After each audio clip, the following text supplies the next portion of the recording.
अगर आप भी चाहते हैं अपरंपार धन और चाहते हो कि पैसों की ऐसी बरसात हो जाए कि कभी पैसों के बारे में सोचना ना पड़े, जीवन भर अन्न और धन के भंडारे भरे रहें, तो महा टोटका, महा उपाय अगर सामर्थ्य है, करके देखो। 100% आपके घर में उस दिन से पैसा आना चालू हो जाएगा, पैसों की ब्लॉकेज खत्म हो जाएगी, कर्ज उधारी से मुक्ति गारंटेड मिल जाएगी। उपाय बताने से पहले हमेशा की तरह आप लोगों से निवेदन है, अगर आप भी किसी समस्या या संकट बाधा या परेशानी में फंसे पड़े हो या लव रिलेटेड प्रॉब्लम है, तुरंत मेरे साथ ऑनलाइन अपॉइंटमेंट बुक करें, चार्जेस पे करें और संपर्क करें। इंस्टा कॉल के माध्यम से मैं बात करूंगा, जो भी प्रॉब्लम होगी डिस्कस करके समाधान दे दिया जाएगा। अब आप भी चाहते हो कि आपके घर में माँ लक्ष्मी का स्थिर और अखंड वास रहे और अष्ट लक्ष्मी सदैव आप पर पैसे, अन्न और धन आशीर्वाद बरसाती रहे और दुख दरिद्री का नाश हो जाए आपके घर से।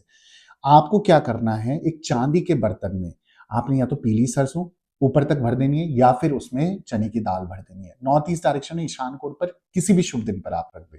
जय माता दी, जय मां लाटका।